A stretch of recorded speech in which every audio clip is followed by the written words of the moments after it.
Hi, Hello. how are you? Very well, thank you. How are you doing today? Good, thank you. Well, Deborah. yeah, it's pronounced Deborah. Yeah, so you just pronounce every Deborah, syllable. Deborah, Yeah, you just pronounce every okay? syllable. That's all. Deborah. So, how did you get that right your whole life? I Well, a lot of people get it wrong a lot of the time. can imagine. That's why I'm asking the question. Well, it depends actually, because I find people who have like Mediterranean backgrounds or even Middle Eastern backgrounds, they pronounce all three syllables. But I think people who've been more educated under a British system, because the Deborah is kind of the Anglicanization of Deborah, so they are used to hearing it differently. So yeah, it just depends. Okay, interesting. So, before we get into your series and Mhm. into your book, which is why we mostly are. But if you've listened to any of the other shows that I've done with authors, is I love to learn more about them first, their personal life, where it all started for them. And of course, the history of your very, very unique name. So let's start there as usual, on Mondays with creatives. Tell us about yourself, where did it all start for you? Okay, well, I am a Canadian who originally was a screenwriter for 12 years. So that's where I always loved to write. But I didn't think that writing books was something that real normal people did. I thought it was something that like older white men who lived in New York got to do, and the rest of us really didn't get to do that. So I ended up going into screenwriting because Vancouver has quite a vibrant film and television industry, and I wrote on a lot of Canadian series, and it was amazing. It was an incredible training. It was so much fun. I was so lucky to do it. And then due to different regulations, the nature of the industry changed, and broadcasters weren't funding scripted shows, they were funding reality television. And so I decided I wanted to try and see if I still liked writing. And so I kind of jumped ship from screenwriting. And in 2017, I launched this pen name, writing funny, sexy urban fantasy. And I was lucky enough that my first book out of the gate was one of the Amazon All-Star bestsellers, and I kind of never looked back after that. It became my full-time career. I had been teaching screenwriting part-time for years, and I just kind of stopped all that and went all in on the writing. So, screenwriting, is it Mhm. still like the same? You know, like if I had to reference what you just said about like the industry changed, these are still the same in 2026. Is there no scope for it any longer? Oh, there's a scope for it. I'm not quite sure what the Canadian, specifically the domestic industry is here because I'm just not really in touch with it so much. Vancouver, where I live, has always been a very large service production town. So historically, we used to get, like in the 80s and 90s, we would get a lot of the shows that were sort of outsourced from Hollywood, specifically a lot of fantasy shows. So shows like Supernatural, Eureka, they were all shot here. And a lot of films are shot here. One, because the dollar is advantageous. Our dollar is lower compared to the American dollar, and we're in the same time zone as Los Angeles. So there were a lot of reasons that make Vancouver an attractive place to kind of come shoot films for the U.S. By the U.S. broadcasters and studios. But I'm not sure. I'm just not really in that loop anymore. I mean, for sure, the service industry, that's still happening and there's still things shot here. I'm not quite sure how much is being shot in terms of the Canadian domestic industry. And did you ever think about international? In terms of trying to go Like, right internationally, or yeah, no, that ever crossed the mind? not really, because of a lot of the funding systems, often um, writers have to have certain kinds of citizenship to get tax credits for things. So being Canadian really, it made the most sense, and where I was most hireable was on Canadian shows or Canadian co-productions. Yeah. just makes me think, in the creative industry, things can be so complicated, chats. Oh, for sure. For sure. Yeah. It's a You know? real house of cards to build a lot of these funding structures. Yeah, it's crazy. You want to put yourself out there and you want to do what you love most, whatever it may be, screenwriting, writing a book, producing a song. And there's just so much business complications along the way. But now that's the reality, we live in 2026. So I'm not sure whether you work through a traditional publisher or you Nope. self-publish, No, you know? I've been indie from the beginning. I had the Okay. opportunity to sign with a New York agent with my first book. He really loved it. His assistant loved it. But because I was writing urban fantasy that had spicy romance in it, I was given the feedback that I had to pick a lane. I either had to pull out the urban fantasy, so the magic, adventure, mystery, demon hunting component of it, or I had to pull and make it paranormal romance, or I had to pull out all the romance and just make it urban fantasy. And that didn't feel right to me. I didn't think readers would care. I know that I wanted to read both, and I really believe that other people probably wanted to read both. My model for this was I did my master's in film theory, and I actually did my master's thesis on Chuck Jones, who was one of the main Bugs Bunny animators. And so I got to meet him, and one of the things he talked about was they weren't writing cartoons for kids. They were writing stories they wanted to see told and come to life themselves. And that always stuck with me. And I figured, you know what?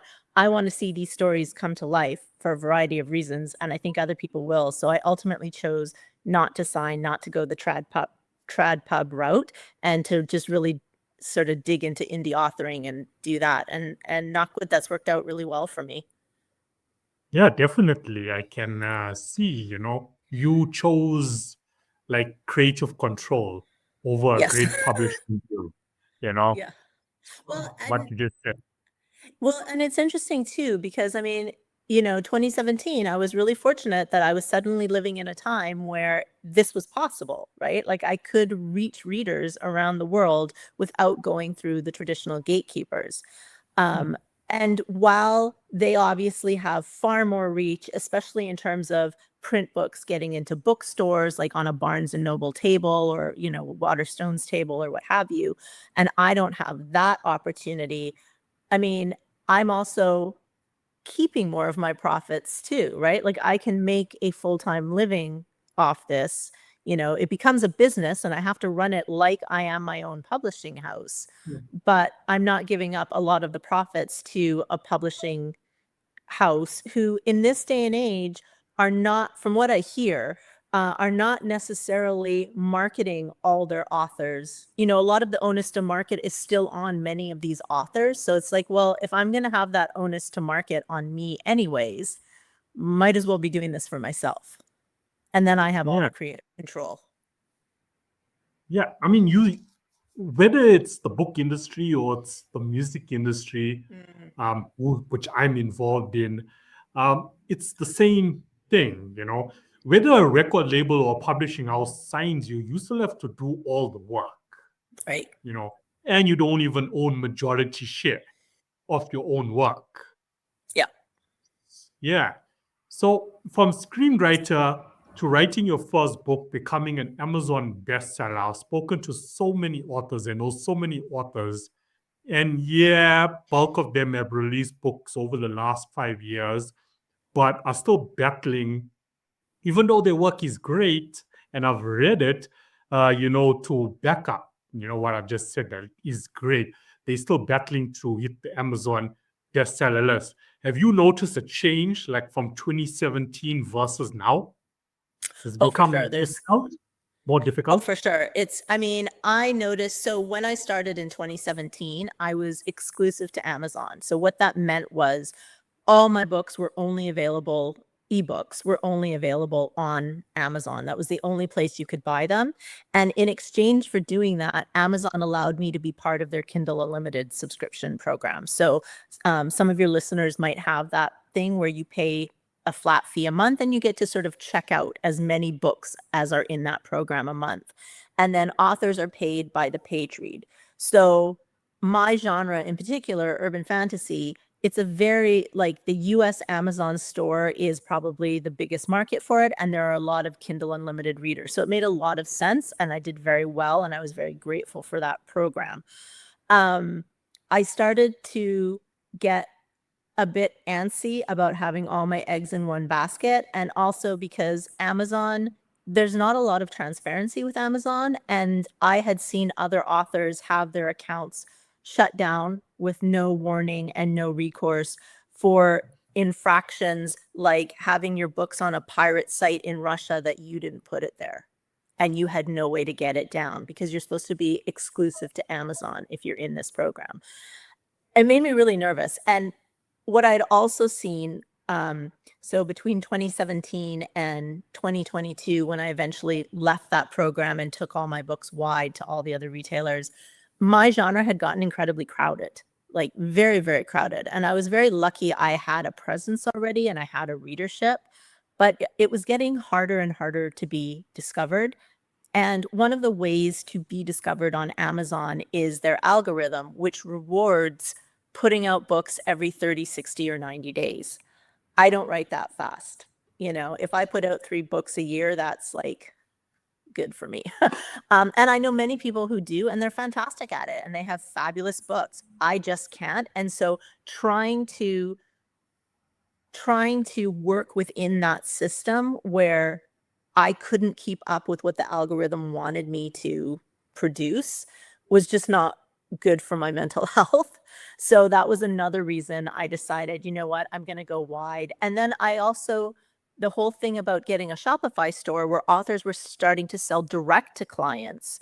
I really love that idea as well, like getting to engage one-on-one with my readers that way, getting to have direct access to them instead of like Amazon. I don't know who my readers are. They don't tell me, right? I would get to build relationships with them, like that's all really important to me, building these relationships with readers. So all of that just made it, really enticing to want to go wide, to want to start my own store as well as be on all the other retailers.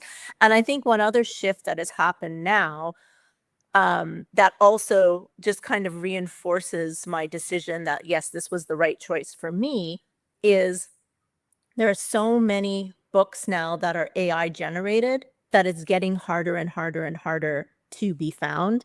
And I do think, and this is not with any kind of evidence-based data whatsoever, but I do think that Amazon is a place where the majority of those books are showing up and in Kindle Unlimited, because they can just throw the books out. Like if you have AI producing a book a day every day for a year, well, you throw them into Kindle Unlimited and you're getting paid by the page read. So even if people only read the first chapter, you have 1 million people reading the first chapter, you're still getting paid.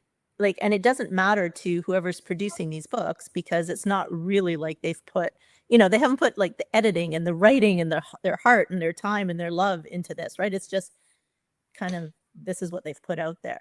So there's just a lot of reasons that a lot of things that have switched. And that's definitely the latest big one that I think many of us are grappling with, is how to stay discoverable.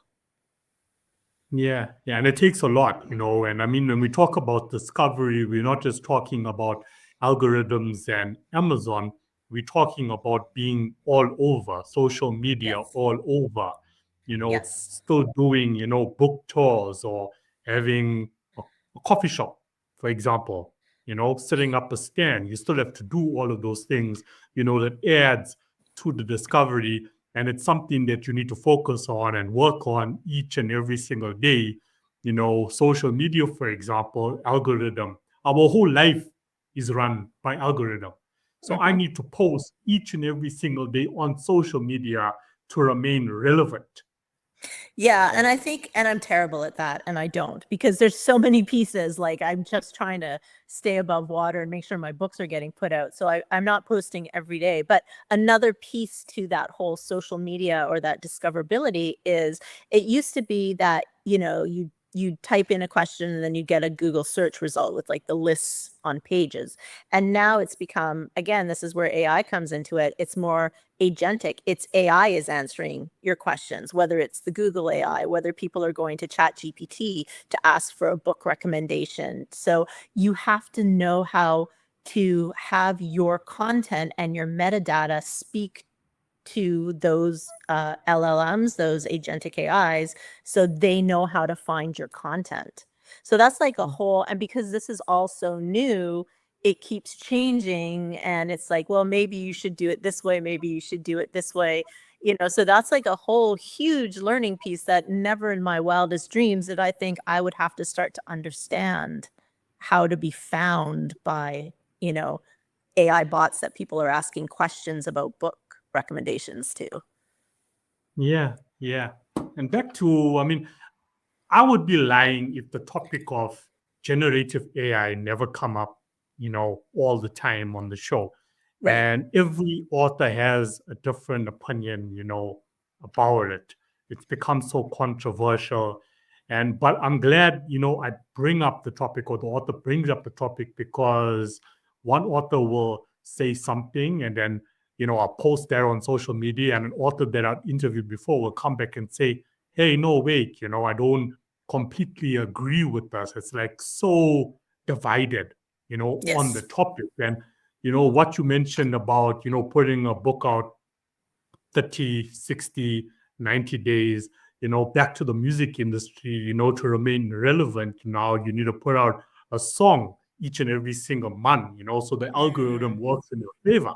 And that's difficult. That is so difficult, because myself being a music producer myself, I mean, one track can take us 2 to 3 months, Right. minimum, Right. to put together, especially if I'm working with an international artist, where it's back and forth. I need to do this on my side, send it back to the US. He or she does what they need to do, send it back to me. By the time it gets to the market, as I said, minimum 3 to 4 months. So now you get somebody who just wants to make money. And as you said, I can put out a book each and every single day. Of course, the algorithm is working in my favor. And Right. it becomes so disheartening, and you become so demotivated as a traditional creator who's putting out an organic story. And then you start asking yourself, is this even worth it? Should I keep going? And if there's anything I want to do on the show, is like, if you're an up and coming creator right now listening to this, is that, yes, still go for it. Don't give up, because your story matters, and your people is out there, 7 billion people in the world.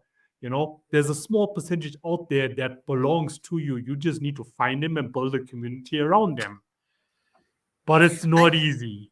yeah, no, it's not easy. And, I know there's a lot of witch hunting happening in the author spaces right now around if people are using AI to write their books. Like, I think the conversation we're having about the reality of marketing a book and what you have to be aware of is one thing. And then there's a different conversation that is happening around whether authors are using AI to write their books.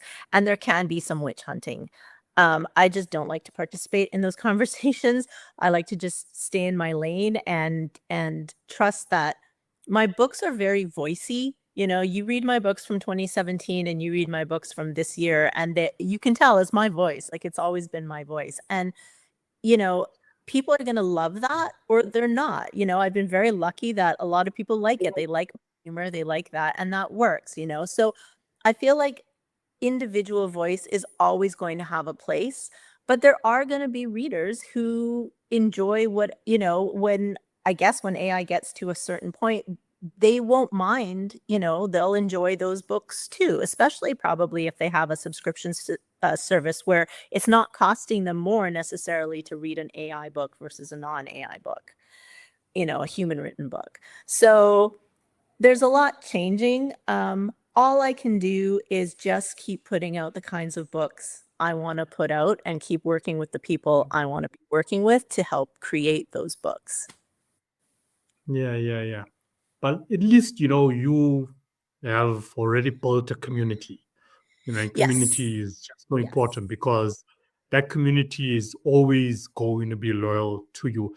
Like at times, especially with social media, if you think about vanity metrics, we're always looking to increase, but we're not looking at the 100 people that stay loyal to us all the time. And not Mhm. everybody, know like you example, you focus on that 100 people, right, that you already have, that's always been loyal to you, whereas some creators, okay, I got 100 people, now I want 500, and then I want 1,000 and 5,000. So you're putting your focus on what can happen, instead of, hey, here's these 100 people here that have been loyal to me, let me focus on them. you know that will like sustain my career. We lose focus on them. So I think for me it's a because you mix. I think for me it's a mix probably. Like my core fans, my core readers are absolutely the most important people to me. But then, I am doing things like, I'll participate in promotions that Kobo will put on, to try to find new people who might not know I exist, or I'll run Facebook ads to try to, attract readers who don't know I am in this space yet and maybe they're looking for a new book. So, I feel like it's a constant mix of all of it for me. Yeah, yeah. Okay, okay. Yeah, 100%. But at least you don't lose focus on the people that you already have, Oh, no, you those know. people are everything Yeah. to me. And I think Yeah, that's good, That yeah, tells you yeah, a lot about a person in general, yeah, yeah. right? Okay, thank you for sharing, so much information. Like, I mean, before before you came on the show, you said you just started like your podcasting career. May I ask why you never jump on the wagon sooner? I had done a couple podcasts, but I think, again, being acting as my own publishing house, there's so many different pieces I was already managing that I wasn't quite sure how to manage that piece. So I'm just lucky that I now am working with a really wonderful publicist, and so I can start this journey properly and connect with people and chat. I love chatting about books. Like, I don't know if you can tell, I'm not quiet about it. So I love chatting about books with people, and the industry and everything about it. So I'm really happy to be going on this journey. Yeah. Well, you're such a bubbly person. Oh, thank Which is good. Which is good.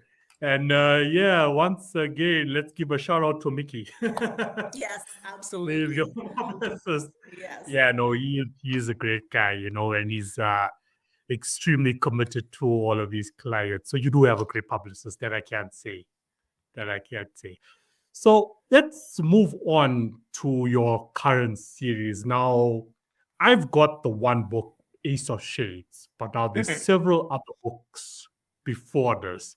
So before we talk about Ace of Shades and you give us a brief explanation about what's that about, let's go back to book one, which is titled Throwing Shade. Right. So, yeah, give us a bit of history so listeners understand exactly what now Ace of Shades is about. Sure. So, Throwing Shades is about a woman called Miriam Feldman, who's 42, and she has been living an aggressively normal life.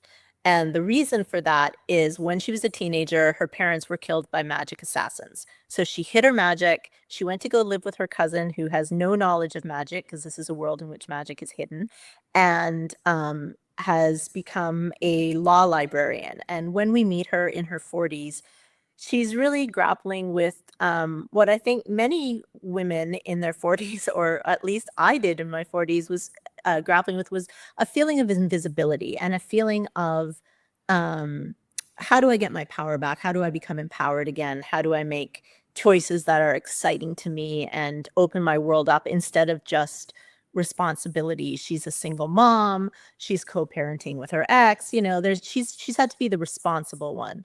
And, in the inciting incident, she chooses to unleash her magic again, to get herself out of a tricky situation, and then chooses to step back into the magic world because her best friend goes missing. And so Throwing Shade is all about her getting deeper and deeper into this magic world that she wasn't really a part of it when she was a teenager, because she lived up in northern British Columbia, which was a more remote area of our country. And now she's in Vancouver, and so she hires this grumpy French wolf shifter to be her guide through it, because he has skills she can use to help save her friend. So that's the first book, is about the finding her friend, delving back into all of this, keeping the secrets from her family, from her daughter, from her ex. And so each book there's a central urban fantasy mystery in each book. And then across the 7-book series is the developing romantic relationship with the wolf shifter, as well as her finding out the truth about what happened to her parents. And then it all culminates in the final book, which is Ace of Shades. So when you read the first book, is it a story that like completely ends, or it's Yes. like a be continued and then you So move on to the next? all my books, in terms of the plot, the main plot of the book, they all end completed. Like that mystery of that book, or whatever quest or adventure they're on for that book, is totally wrapped up. But what continues through the series are the personal relationships that develop, and also the subplot of, generally with my characters, there's something about their past or something that is personal to them that they are trying to figure out. So there are the case, like the monster of the book or the case of the book, and those always wrap up. But then the more personal relationships and whatever subplot is directly related to their own past and their own history, that continues through the book, through the series. This is what I admire about fantasy. It makes you think about your own reality. Mm-hmm. You know, there's like this dotted line between fiction and non-fiction. That's just what I've picked up, and how you explain it, something about the past, makes you think and makes you wonder, hey, wait, hold on. Is that like like every author has like this deeper message, they want to share with the audience. Would you say that's, your message, like in the book, linked to someone actually thinking about, hey, the past that has, brought on their present actions in life? For sure in this series. I mean, I think to an extent, probably in all my series, that's true. But because my different series have characters who are at different ages, what they're grappling with, it's very different from my character who was 20, my main character, than from Miriam, who's 42, because they're just at very different stages and life experiences. So yeah, so my 20-year-old, which was my first series, she wasn't grappling with feelings of invisibility and reclaiming her power. She's moving into adulthood, and there's very different challenges thematically that she's facing. But yes, I would say that's true. It just depends. For me, it becomes specific to the age of the character and who they are and where they're at in their lives. Okay, personal question. Any of the stories, is it related to any experience you've gone through in your own life? I mean, not as a whole. I can't say, thank God my parents weren't murdered by assassins. But there's absolutely elements of my life that I've put into it. So, for example, Miriam in this book is a single mom, and I'm not a single mom. I have a fantastic husband, but her relationship with her daughter is in very big part my relationship with my daughter. And for example, a cousin read the book and she's like, oh my God, That's the two of you. And I mean, this was I crafted the daughter's character with my own daughter's blessing. Like, I checked with my daughter first and I said, can I include all these things? Because it wasn't just the fun bits, it was other things like my daughter's anxiety and, that went into crafting this character. And she gave me her blessing for it, and also gave me like some lines of funny dialogue when I'm like, hey, I'm stuck, I need here, help me, what would you say? And she'd tell me. I'm like, perfect, I'm stealing that now. So things like that, there's absolutely elements of me in all my heroines, and elements from my life that come out in different ways. Yeah. So for listeners, the series is called Magic After Midlife. Yes. That's quite cool, by the way. Thank you. Thank you. That tells you a lot, that tells you a lot. So Ace of Shades, the last series of the book, you want to briefly discuss what happens? Don't give away too much information, Basically, so the A plot is there is a vampire contagion that she has to solve. There has been a vampire figure who we met. His name is Zev, and we met him in book 1, and he's very much been a very dangerous presence in her life, a sometimes reluctant ally when it serves his needs. And so she's having to stop this vampire contagion because there will be very dire consequences if she can't figure this out. Just as an aside, one thing that was interesting for me is so Magic After Midlife is my 3rd series, but it was the first one I ever included vampires in, because until that point, I didn't feel like I had something original to add to the conversation. And that's a big thing for me. If I don't feel like I have something interesting to add to a conversation, be it a location, a supernatural creature, I stay away from it until I figure out what my unique, because there's so many authors who've done such brilliance with vampires that I felt like I had to have something original to say. So I waited until I figured out what that was. But anyways, so that's the A plot, is she's helping to stop a vampire contagion. And then the B plot is she has discovered at the end of book 6 who killed her parents. And now book 7, in terms of the personal thing, is she has to stop this. She has to take them down for sort of pressing global reasons. Okay. Yeah. So it's like everything coming to a head in this. And with a 7-book series, and this is a common question I ask authors who do have a series on the show. How do you know when it's time to end it? This is going to be the last book. I know it when I start writing that book. I think I always have big plans. So the previous series, my first series was 7 books, and then I wrote a 4-book series that I was convinced would be a 10-book series. I was like, or 7. I was like, oh, this second series, it can be 7 or 10, and I got to book 4 and I went, nope, it's not. It's a 4-book series. And I ended up writing 2 more books with a different character in the same world that still kept the original characters. So it became a 6-book series. There's a point at which I know I have had them grow as much as I can have them grow. So thematically, I've explored what I need to explore. They've gotten to the end of their growth, and there's nowhere left for me to take them. And that's when I know this is done. So there was actually a series after Magic After Midlife, but I'll tell you the relevance of why we're talking about Magic After Midlife in a second. But that series was 5 books, and that was all there was to it. I got to the 5th book and I'm like, yes, this is it. I have crafted the story I need to craft. But I didn't know how many books it would be going in.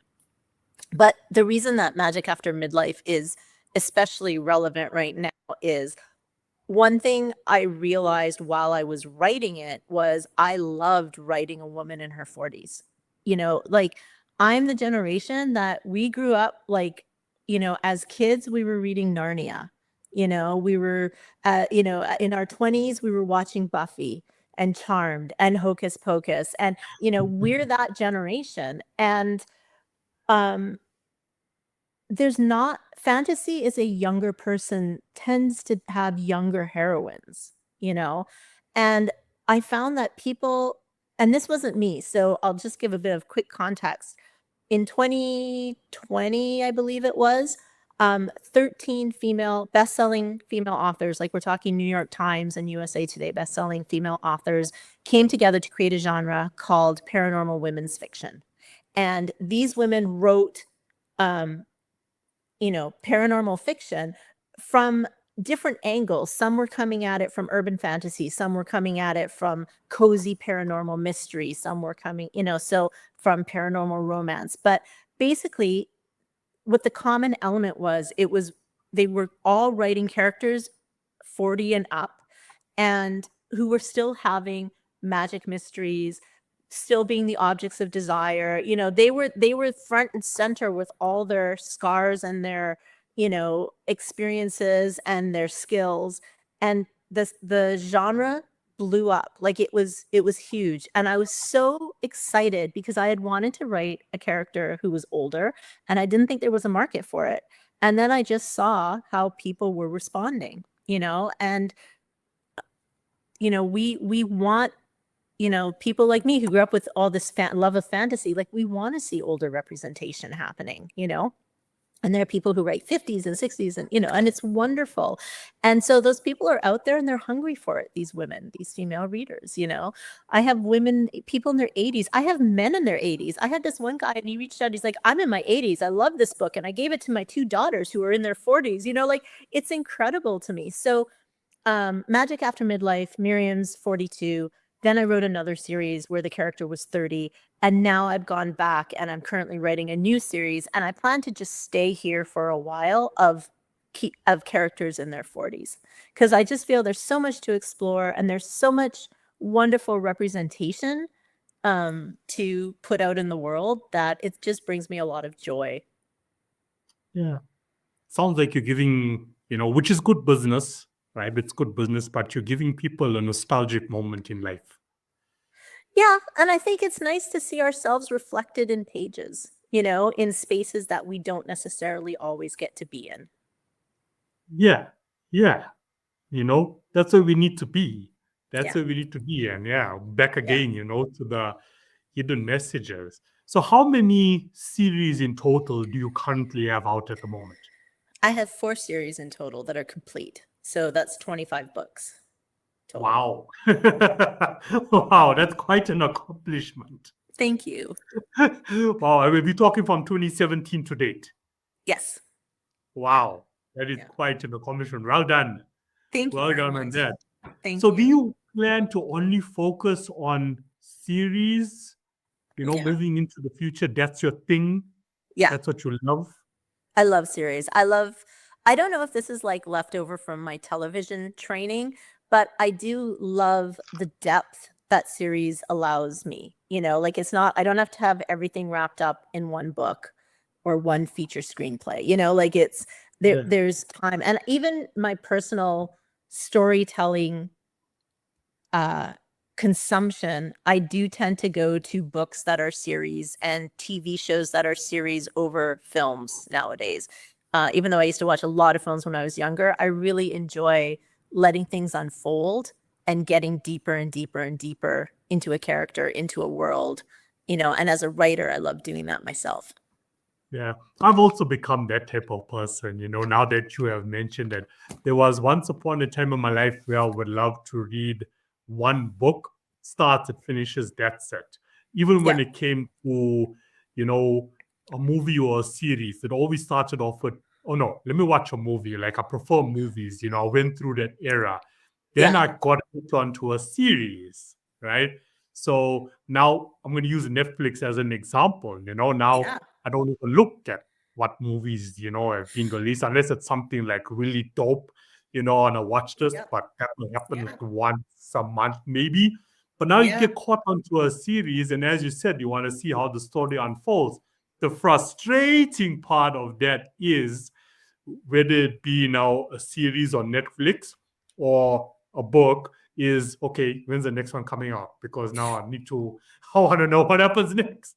You know? I know. And my readers, so I have a reader group on Facebook, Deborah's Wild Ones, and my readers, I love them to death, and they're so snarky with me about like, where's the next book already, Deb? Like, where, come on, like how, like they're hilarious. They'll send me memes, like cracking the whip and and I just laugh. They're lovely. They give me joy. But yeah, it's true. I know that like, for example, I've been watching like The Pit right now on Apple. And it's like, what do you mean I have to wait a week between episodes? Like, you should have just dropped the whole thing. Come on. Yeah. Yeah, but I guess that's good business as well. It's good business. So I mean, like as you're saying about now, the groups that you have all your readers on. Do you ever get like under pressure at times? That affects your writing because, okay, they want the next book, but you know for yourself as an author, I need this amount of time to actually get that new book out. Do you ever get under pressure, and how do you deal with it if you do? Uh, so not under pressure that way because I think because I've only ever released like 2 or 3 books a year. I think my biggest number of releases in a year was 4. They're trained. Like they know I'm not the author that they're getting a book a month or a book every 2 months from. So they're fine. So generally it's more teasing than anything else. I did have a situation last year and it was tough for me. They were wonderful. I wrote a whole book. I wrote what was going to be the first book of a new series. And I wrote it to deal with my mom's dementia. And the magic system was about memory loss. It was tied to memory loss. And I wrote this whole book and I was at the point we'd gone through like months of developmental editing. We were into the line edits. The book was literally almost done. It was already up for pre-order. I had pre-orders on it. There was a cover, there was a synopsis. And I was at an author conference last fall and I was surrounded by all these women who were just talking about their new projects with such joy. And I had this moment of, I don't want to write this book. And I couldn't figure out why. I didn't know why. I knew it was a good book. And I said this to a friend of mine and she said, okay, sit with it. Sit with it and see what it feels like if you don't write this book. So I kind of did that, but then I'm also the kind of person who always has to go to plan B and plan C and plan D. So I sent my editor like a gazillion emails going, this isn't going to work. Maybe I should do this. And then I'd send her another one going, no, that's not going to work. And da, da, da, da. So I was supposed to literally, I was at the point I was supposed to have like a simple line edit for final fixes, punch up some jokes. That was it. And I did essentially an entire rewrite on the book in a week. And I sent it to my editor and I said, it's really good. And I don't know why I'm still hesitating. And so I sent it back to this friend because this friend has read all my other books. And I'm like, you know what I'm capable of. Why am I hesitating? And she read 20% of it and she phoned me. She goes, FaceTime me right now. And I did. And she said, this book is really dark. Like all my books are funny. And she's like, this book is really dark. Is this where you want to be for the next 2-3 years? And I just went, no. And I realized that, the thing I love so much about my books is being able to bring humor into the world. Like if that's like the one small medicine I can bring to the world, that's what I can do is my humor. And I love writing it. I love putting it out there. And this was a darker book. I think this was a book I had to write for me to process, some grief, but it wasn't a book I wanted to share with the world. So I realized I'm pulling the book. And I was so scared to tell my readers because I'd never done that to them. And, I didn't want to break their trust. That's a huge thing when readers give you their trust as an author. Like that's massive. There's lots of authors out there. They don't need to give it to me. And also the other thing is Amazon, if you kill a pre-order on Amazon, you can lose your pre-order privileges for a year, which would have meant I couldn't put any other books up for pre-order for a year, which would have been problematic from a business sense. Anyways, I had been very honest with my readers in my newsletter and stuff about why I had been writing this book. And so they all knew where it was coming from. And so when I said, guys, I'm really nervous about all of this, but I'm going to pull it, and here's why, I think I needed to write it just to process my grief. And I just want to be writing and putting out laughter and, romance and, fun in the world. It was overwhelmingly so amazing, the response I got from my readers. Like people reaching out with their own stories of their parents who suffered from dementia, or just like, you do what you need to and we'll be here when your next book comes out. And it was so incredible. And even Amazon was great because I was like, I've been publishing with you guys since 2017. I've never pushed a pre-order. I've never, please, could you show some compassion? They're like, yeah, no problem. They even Amazon. I was like, oh my goodness, this is lovely. So, and it was absolutely the right decision. And it was probably the most terrifying decision I'd made. And then on the heels of that was, oh no, I don't have another book idea because I thought I was writing this series. Now suddenly I have no book that I've been working on for 8 months and oh, oops, I don't know what I'm doing. So, but now this new book came. I am now editing this new book of this new series and it is a joy. So it all worked out. But yeah, that was the time that was the scary moment in my author career. Yeah. I mean, it's clearly, I can't imagine, but it definitely wasn't an easy decision for you to make because here you are on one hand of, hey, I want to put out humor into the world. And that's what my books and my brand overall is about. And now I've written this book processing that grief, which had also benefit the world because, I mean, how many people are struggling with dementia or families who have a member or a friend, that has dementia and they don't know how to go about it. So, I'm assuming, also possibly maybe it went through my head, if I put this book on, maybe I could also be helping somebody in the situation. So definitely, if I was in that situation, it could have not been an easy decision for me to make. It wasn't. Yeah. Yeah.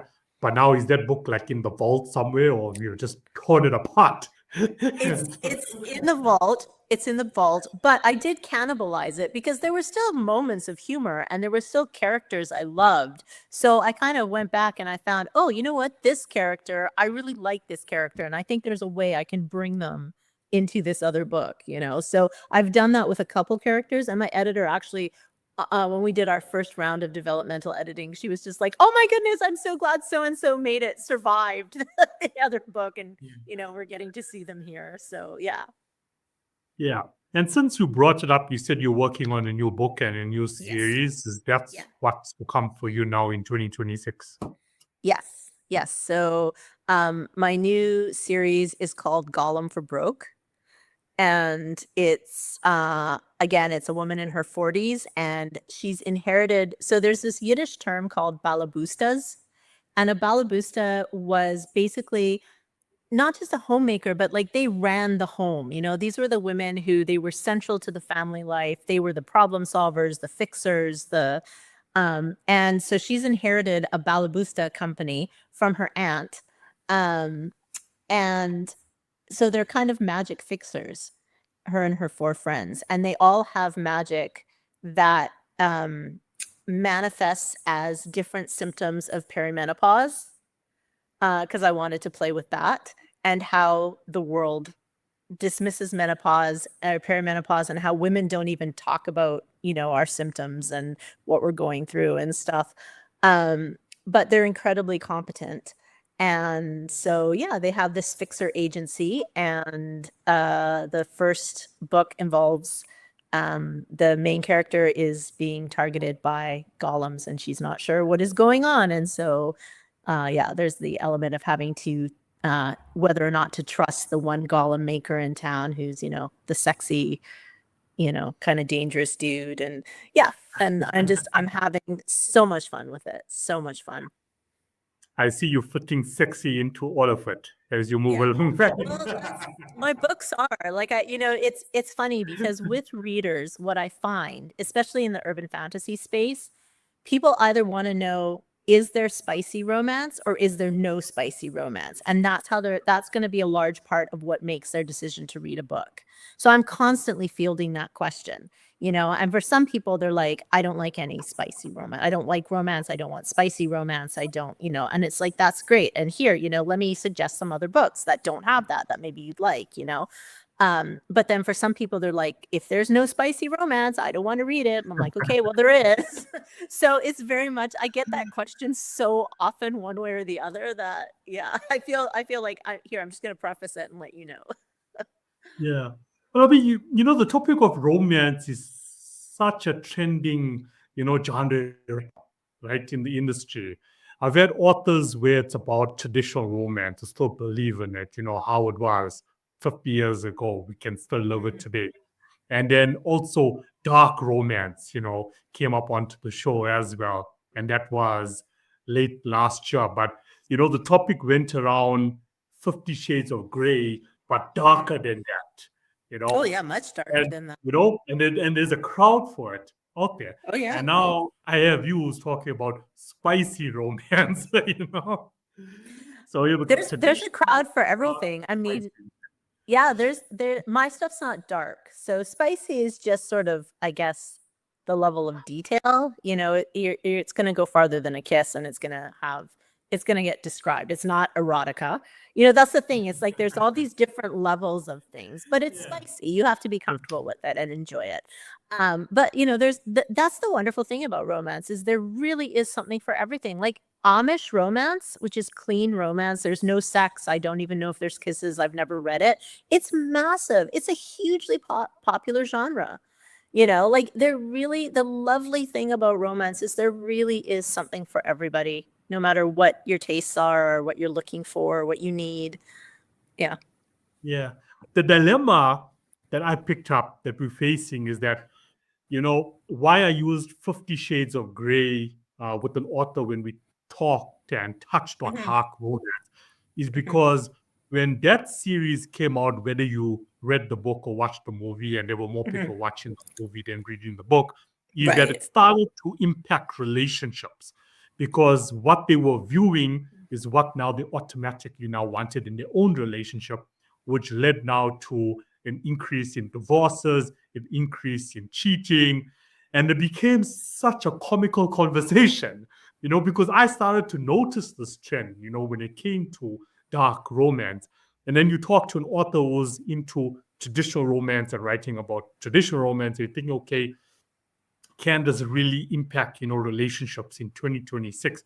And it's just all over the show, because what people consume, whether it's reading or whether it's watching, they're bringing into their own relationship now.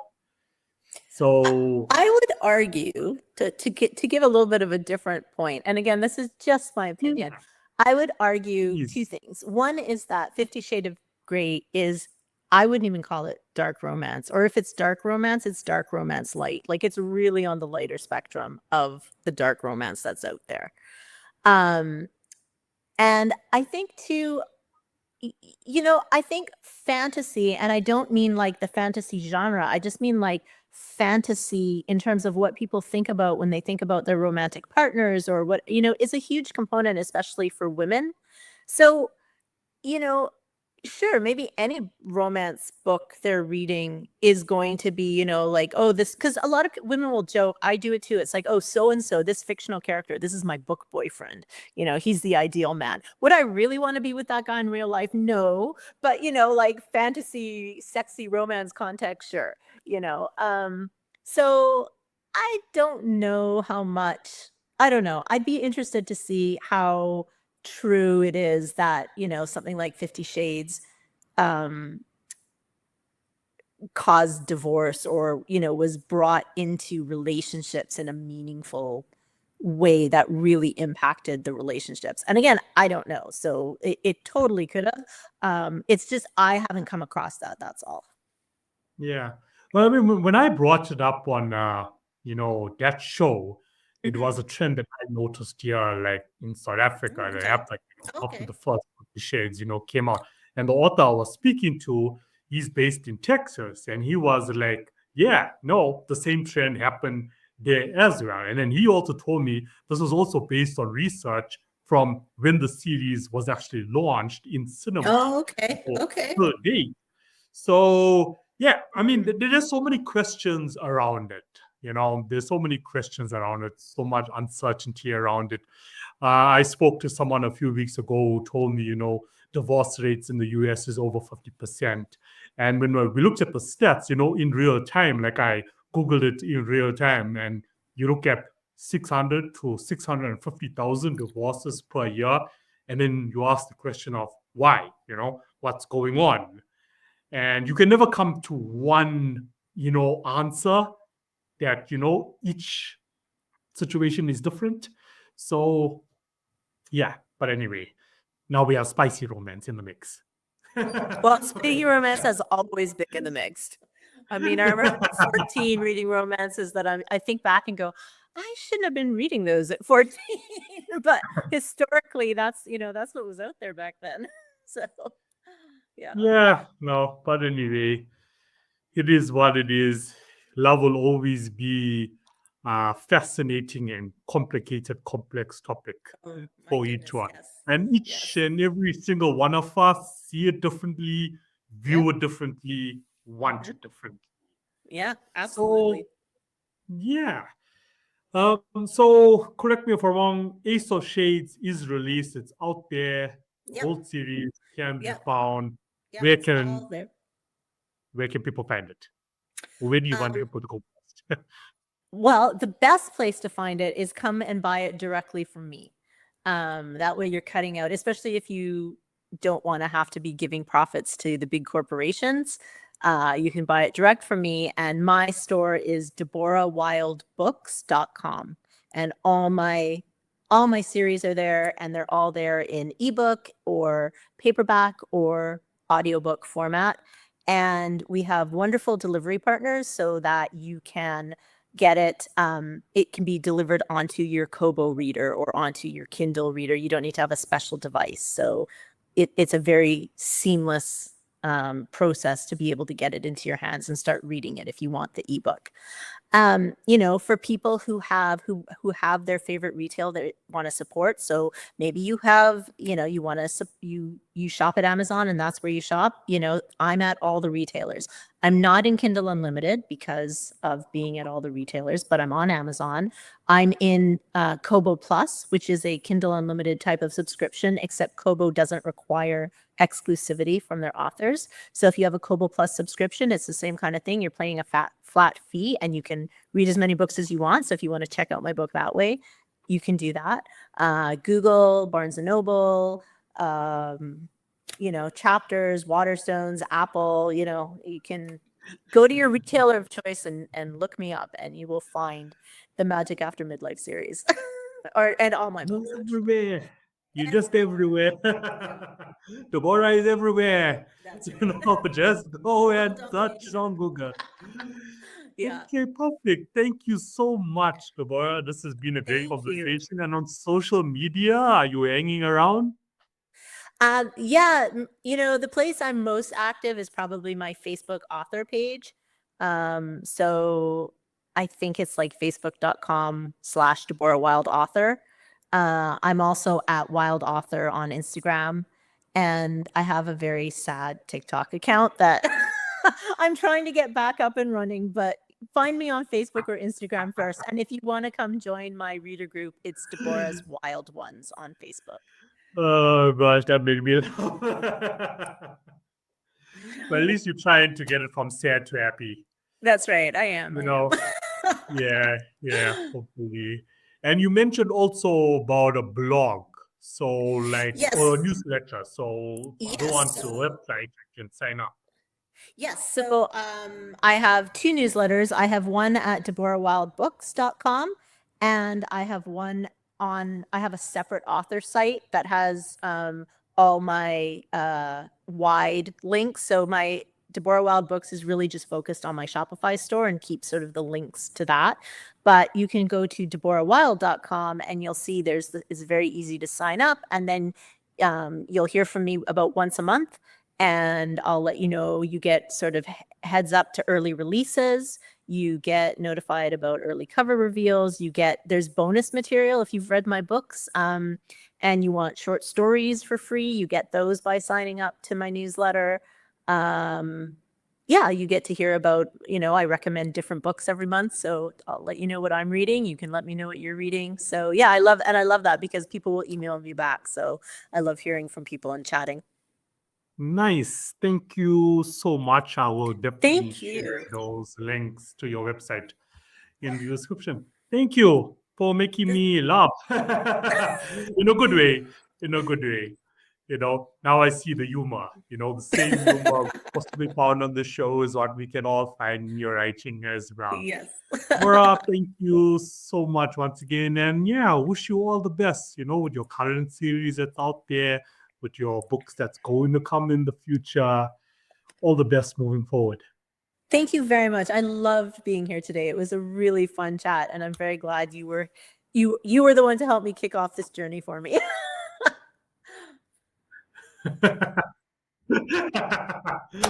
Yeah.